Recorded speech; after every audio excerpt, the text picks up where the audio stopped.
हाँ जी फ्रेंड्स, क्या हाल चाल। Welcome with Kritika Sao. तो चलिए आज फिर से बात कर लेते हैं इब्राहिम फैमिली के ऊपर में।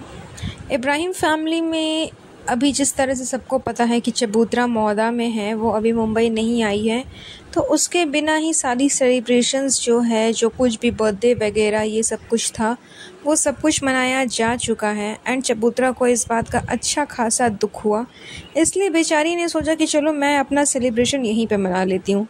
एंड सेलिब्रेशन करने के चक्कर में, एक्सपेरिमेंट करने के चक्कर में उसे पता ही नहीं चला कि वो किस तरफ जा रही है। जिस तरह के ट्रोलिंग उसको सहनी पड़ रही है, जिस तरह के कमेंट्स आ रहे हैं, वैसे तो मुझे इनके रिलीजन के बारे में ज़्यादा पता नहीं है, लेकिन जब मैंने इनकी जो कमेंट्स है वो पढ़ी तो साफ समझ में आ गया कि अभी का जो इनका महीना चल रहा है, मुहर्रम के जो दिन चल रहे हैं, ये मतलब कोई खुशी वाला टाइम नहीं है। एक तरह से ये लोग के लिए ये एक दुख वाला टाइमिंग है। एंड इस सिचुएशन पे ये लोग अपने तरफ से मतलब एक दुख भरा माहौल, एक उदासी भरा माहौल, इस टाइप का मतलब सिचुएशन रहता है। कुछ हुआ था इस टाइम पे जो कि अच्छा नहीं, कुछ बुरा हुआ था, उस वजह से समथिंग कुछ हुआ होगा, उसी वजह से ये मुहर्रम जो है ये मनाई जाती है। ये कोई फेस्टिवल नहीं है, ये कोई त्यौहार नहीं है, ये कोई बहुत अच्छी अचीवमेंट नहीं है, कोई बहुत अच्छी चीज़ नहीं है कि हाँ खुशी का कुछ माहौल है, या फिर कुछ जंग फ़तेह करके आ गए हैं, या फिर कुछ ट्रॉफ़ी जीत के आ गए, या फिर जो कुछ भी हुआ हो, वैसी कुछ खुशी की बात नहीं थी। ये एक दुख भरा ही सिचुएशन है इन लोगों का। एंड ऐसे सिचुएशन में चबूतरा मैडम अपने घर को डेकोर कर रही है, उसके बाद में बाहर लंगर बंटवा रही है, बिरयानी बनवा रही है, पैकेट्स पे पैकेट्स बंटवा रही है।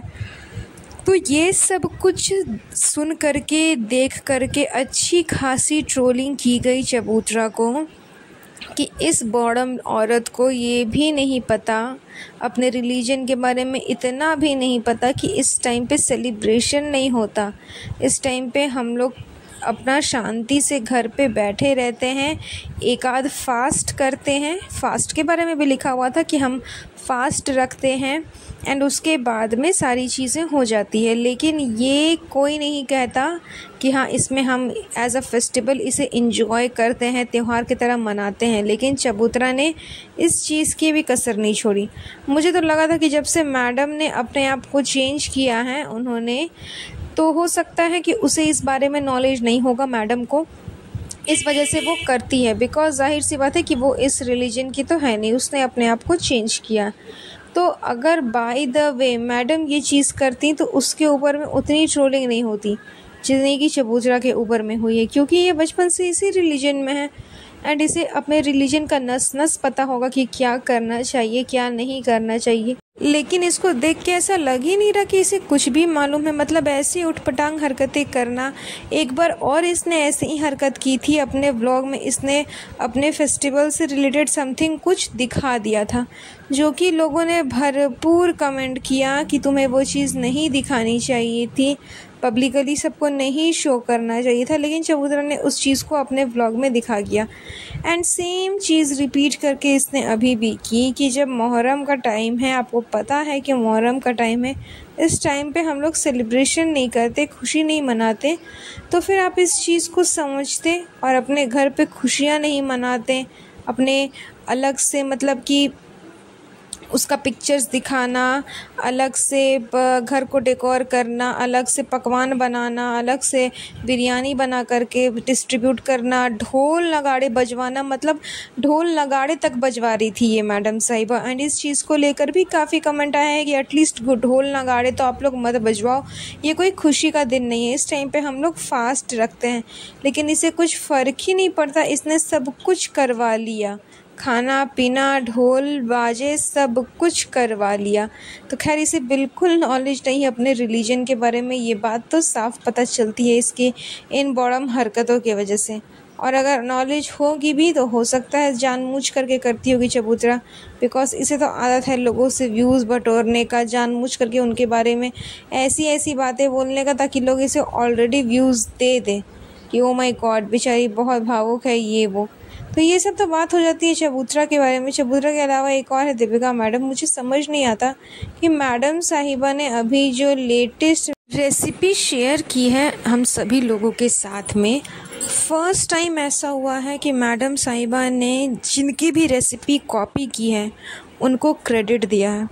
बिकॉज़ आज से पहले इसने जितनी भी रेसिपीज़ कॉपी की है, बनाई है, चाहे वो किसी डिश की हो या फिर सिर्फ स्नैक्स की हो, इसने कभी भी उस शेफ़ को कभी भी क्रेडिट नहीं दिया है कि मैंने इनकी डिश को देख करके, इनकी रेसिपी को देख करके अपना ये रेसिपी बनाया है, उसमें अपना कुछ ट्विस्ट दिया है, ये वो कभी नहीं। लेकिन पता नहीं इस बार ऐसा क्या हुआ कि मैडम साहिबा ने जिनकी डिश कॉपी की थी उनकी नाम को, उनको, उस शेफ़ को क्रेडिट दिया कि उनकी जो चैनल है उस चैनल पे मैंने देखा, उस शेफ़ से मैंने सीखा, देन फिर वो चीज़ मैं अपने रसोई में बना रही हूँ एंड उसमें हल्का सा अपना एक ट्विस्ट दे रही हूँ। तो रेसिपी शेयर करने के बाद मैडम साहिबा ने अच्छा खासा मतलब ज्ञान पेला, एक एक कर के सब चीज़ दिखाई कि किस तरह से रेसिपी बनानी है, किस तरह से वो चीज़ बनानी है। समथिंग वाइट सॉस के साथ कुछ मशरूम और चिकन का कुछ कॉम्बिनेशन था एंड लेमन राइस था। तो इस तरह से मैडम ने ये चीज़ें बनाई।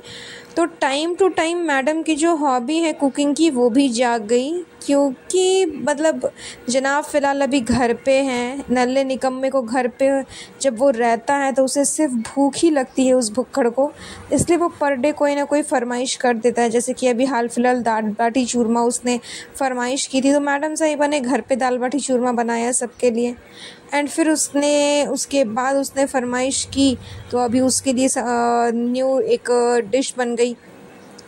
तो ये सारी चीज़ें मैडम करती रहती है उसे पैम्पर करने के लिए। एंड इवन इस बार मैडम के मुंह से एक बात भी स्किप हो गई कि बहुत जल्द जनाब बिग बॉस में नज़र आएंगे, क्योंकि मैडम साहिबा ने ये बात कही है कि अब आप रेडी हो बिग बॉस के लिए। जिस तरह से बिग बॉस में सारे काम खुद करने पड़ते हैं, खाना पीना, बर्तन, कपड़े, झाड़ू पोछा, ये सब कुछ वो सब धीरे धीरे जनाब कर रहे हैं। क्योंकि जब मैडम दाल बाटी चूरमा बना रही थी तो उसकी जो बाटी है वो जनाब ने बनाया, मैडम ने वो सारे प्रिपरेशंस जनाब से करवाएं। तो यही सब चीज़ें देख करके मैडम बोल रही थी कि आप प्रॉपर तरीके से रेडी हो। जब आप बाटी बना सकते हो तो फिर आप कुछ भी बना सकते हो, तो आप बाकी चीज़ें भी बना सकते हो। लेकिन क्या है कि मैडम के मुंह से ये बात स्लिप हो गई उनकी तारीफ़ करते करते कि अब आप बिग बॉस के लिए रेडी हो। तो हो सकता है कि जनाब को जो नेक्स्ट प्रोजेक्ट अब मिलेगा वो बिग बॉस का मिलेगा, क्योंकि जैसे मैडम को पहले झलक पे बुलाया गया एंड वो एलिमिनेट हो गई, देन फिर जनाब को बुलाया गया। सेम थिंग पहले मैडम को बिग बॉस में बुलाया गया था, वो जीत गई, तो हो सकता है कि अब जनाब को बुलाया जाए। And madam and big boss का जो साथ है, जो कॉम्बिनेशन है ना, इसके ऊपर भी मुझे एक पॉडकास्ट बनाना है। उस बारे में मैं आपसे नेक्स्ट पॉडकास्ट में ज़रूर डिस्कस करूँगी, क्योंकि ये बात काफ़ी दिनों से मेरे माइंड में चल रही थी। एंड अब जब मैं थोड़ा थोड़ा बिग बॉस देखने लगी हूँ तो मुझे ये चीज़ समझ में आ रही है कि हाँ, इन सब चीज़ों की मतलब बहुत ज़्यादा वैल्यू है वहाँ बिग बॉस के अंदर। तो मैं बिग बॉस और मैडम का जो कनेक्शन है उसके ऊपर ज़रूर बात करूँगी। लेकिन फ़िलहाल ऐसा यही लग रहा है, सुनने में यही आ रहा है कि बहुत जल्द हो सकता है जनाब को बिग बॉस का प्रोजेक्ट मिल जाए और इस नल्ले निकम्मे के पास 2-4 पैसे आ जाए एंड फिर उन्हीं पैसों से ये खर्च कर सके, यहाँ जाना वहाँ जाना, क्योंकि लाइफस्टाइल तो इनकी हाई फाई है, अपने आप को मेंटेन तो ये कर नहीं सकते। तो बस इनकी यही सब हरकतों के साथ आज का ये पॉडकास्ट मैं यहीं पर एंड करती हूँ। बहुत जल्द मिलूँगी आप लोगों से एक नए पॉडकास्ट पे। तो खैर ये तो है इनकी हरकतें जो इनके व्लॉग में साफ नज़र आती है। तो चलिए आज का ये पॉडकास्ट हम ज़्यादा लंबा नहीं करेंगे, ये पॉडकास्ट मैं यहीं पर एंड करती हूँ। बहुत जल्द मिलूँगी आप लोगों से एक नए पॉडकास्ट पे। तब तक के लिए अपना ध्यान रखें। Have a nice day, bye bye.